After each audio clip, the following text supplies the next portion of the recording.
انہوں نے تھوڑا رک کر لمبا سانس لیا اور پھر بولے، تمہیں پتہ ہے کہ ابھی تھوڑی دور گزرے وقتوں کی بات ہے کہ لوگ انڈا اور دودھ فروخت کرنا بالکل ایسا ہی سمجھتے تھے جیسے کسی کو کوئی بری گالی دی جائے۔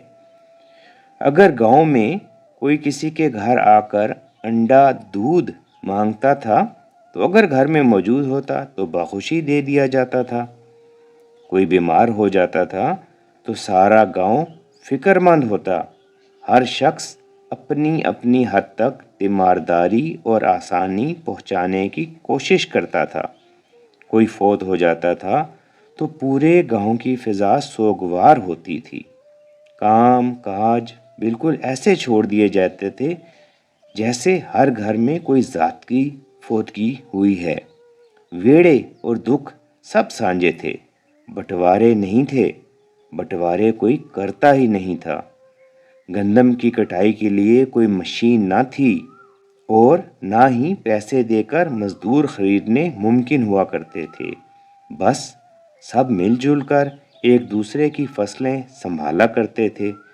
مرغے کی اذان سے صبح ہوتی تھی، سورج ڈھلتا تھا تو آنکھوں کی پتلیوں میں بھی نیند کے ڈورے جھلکنے لگتے تھے۔ پتہ نہیں ہمارے قوا مضبوط تھے یا موسم مہربان ہوا کرتے تھے۔ سردیوں میں نہ ہیٹر تھے اور نہ ہی کولر اے سی گرمیوں کے لوازمات میں شامل تھے، مگر آج جیسی جسمانی اور ذہنی اذیت بالکل ایسی نہ تھی کہ گیس اور بجلی کی جدائی جینا محال کر دے۔ وہ ذرا چپ ہوئے تو میں نے پھر پوچھا، اچھا یہ بتائیں کہ گزری صدی میں آپ کو سب سے بڑی تبدیلی کیا لگتی ہے؟ وہ بولے، گزری صدی وجود انسانی سے لے کر اب تک کی سب سے انوکھی صدی ہے۔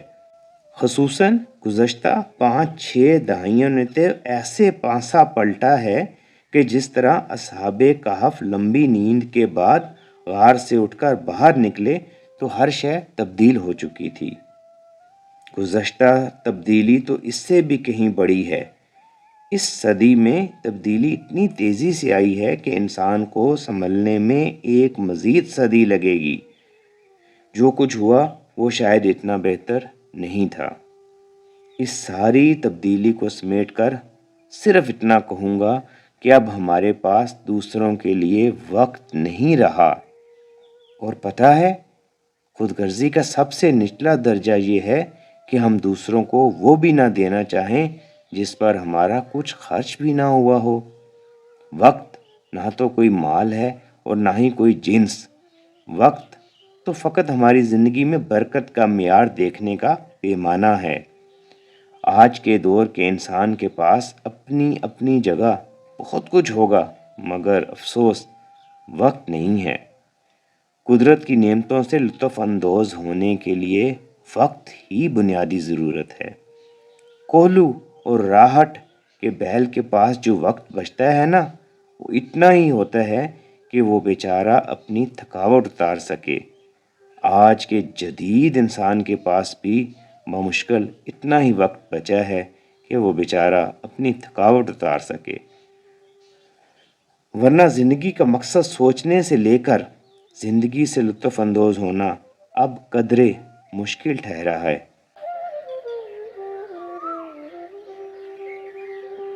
اور آپ کو وقت تب ہی میسر آتا ہے جب آپ کسی کام کے یا کسی کے کام کے نہیں رہتے۔ میں نے پوچھا کہ پھر آخر ہم کس طرف جا رہے ہیں اور ہونے کیا جا رہا ہے؟ وہ بولے، یہ تو تم نے بہت دور کی کوڑی والی بات کی ہے کہ کیا ہونے جا رہا ہے۔ نزدیک کی بات یہ ہے کہ ہم ایک جدید دور کے ترقی یافتہ ترین انسان ہیں۔ سوال یہ ہے کہ ہم اپنے بچوں کو کیا دے کر جا رہے ہیں، کیونکہ آج جو کچھ ہم اپنے بچوں کو دے رہے ہیں اس میں کل کے سارے راز پنہاں ہیں۔ ترقی کی جدید دہائیوں نے ہماری نسلوں کی ذہنی اور جسمانی ساخت تک تباہ کر کے رکھ دی ہے۔ صبح بھرپور ناشتہ کرنے جیسی اہم چیز کا تصور ہی ہماری زندگیوں سے نکل چکا ہے۔ موبائل کے بے دریغ استعمال نے جسمانی ہڈیوں کی بنیادی بناوٹ تبدیل کرنی شروع کر دی ہے۔ ہمارے بچے گھنٹوں عجیب و غریب انداز میں لیٹے یا بیٹھے رہتے ہیں۔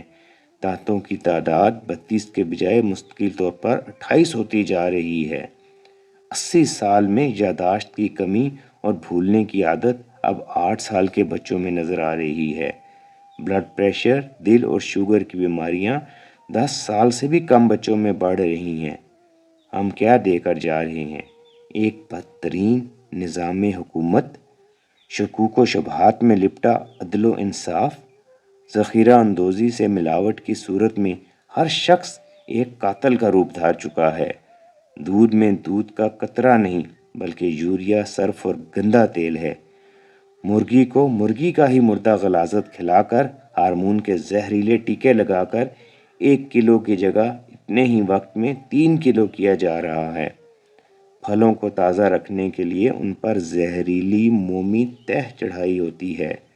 تربوز اور خربوزے کو رنگ اور مٹھاس کے ٹیکے لگائے جاتے ہیں۔ لیچی پر رنگ ہوا ہوتا ہے۔ لہسن اور ادرک کا وزن بڑھانے کے لیے گھنٹوں تیزاب کے تالابوں میں ڈبو کر رکھا جاتا ہے۔ آٹے میں میدا اور میدے میں سنگھاڑے کا آٹا ملایا جاتا ہے۔ چائے کی پتی کی جگہ چنے کا رنگ شدہ چھلکا اور لکڑی کی چھال میسر ہے۔ گوشت میں گندا پانی ملا کر وزن بڑھانے کی کوشش کی جاتی ہے۔ مرچوں میں چوکر اور اینٹ پیس کر رکھی ہوتی ہے۔ مردہ جانور، گدھے، گھوڑوں، مرغیوں کی آنتوں سے اب گھی تیار ہو رہا ہے۔ گاڑی کے استعمال شدہ موبائل کو گھی میں ملا کر ان سے پکوڑوں، سموسوں سمیت ہر چیز کو تلا جا رہا ہے۔ سبزیوں کی جلدی تیاری اور وزن کے لیے ہر سبزی کو خوفناک ترین انجیکشن لگانا تو ایسا معمول بن گیا ہے کہ اس کو کوئی گناہ ہی نہیں سمجھ رہا۔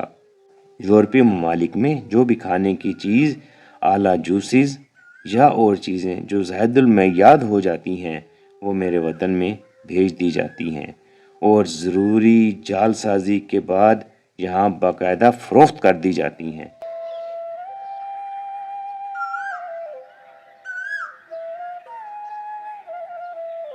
اور کیا کیا بتاؤں، ترقی نہیں تھی تو ملاوٹ بھی نہیں تھی۔ جذبوں سے لے کر ہر شے خالص تھی۔ کبھی کسی کو بخار ہو جاتا یا کوئی تکلیف ہوتی تو قرب و جوار میں کہیں نہ کہیں ایک آدھا سیانہ موجود ہوتا تھا، بس زیادہ بھاگ دوڑ نہیں کرنی پڑتی تھی۔ میں نے پھر سوال کیا، سیانہ؟ یہ ایک آدھا سیانہ کیا چیز ہوتا تھا؟ وہ خاموش ہو گئے اور پھر آہستہ سے بولے، ہاں، سیانہ۔ یہ سیانہ ہی در حقیقت وہ چیز ہوتا تھا جو اس وقت کے تمام معاشرے کی روح کو سمجھنے کی بنیاد تھا۔ بظاہر تو وہ ایک عام سا انسان ہوتا تھا اور حسب توفیق علاج اور مشورے بھی دیا کرتا تھا، مگر اہم یہ نہیں ہے کہ وہ سیانہ کوئی بہت بڑی ہستی ہوتا تھا، جبکہ اصل بات یہ ہے کہ لوگ اس کو دل سے سیانہ سمجھتے تھے، اس سے بڑا اور عقل مند گردانتے تھے، اور کسی کو سمجھنے کا یہ معیار ہر رشتے، ہر معاملے میں اس دور میں رائج تھا۔ حقیقی جدت اور ترقی پر وہی لوگ تھے کیونکہ وہ پرسکون تھے۔ بیماریوں اور تکلیفوں پر ان کا قابو تھا، رشتوں پر ان کی گرفت تھی، ناگہانی آفات جیسی حادثاتی موتوں سے اللہ نے ان کو محفوظ کر رکھا تھا، لاقانونیت سے پاک تھے۔ وقت کا بے لگام گھوڑا اس قدر قابو میں تھا کہ وہ کبھی جلدی میں نظر ہی نہیں آتے تھے۔ پھر انہوں نے گہری سانس لی اور بولے، پھر ہر کوئی سیانہ ہو گیا، اصل سیانے کہیں گوشہ نشین ہو گئے۔ انہوں نے بولنا تک چھوڑ دیا، شاید انہیں چپ لگ گئی ہے۔ وہ خلا میں کچھ ٹٹولنے لگ پڑے اور دبی دبی سی آواز میں گنگنانے لگے، ٹر گے لوگ سیانے بیبا، پیپل تھلے ہوکے رہ گئے۔ ٹر گئے لوگ سیانے بیبا، پپل تھلے حکے رہ گئے۔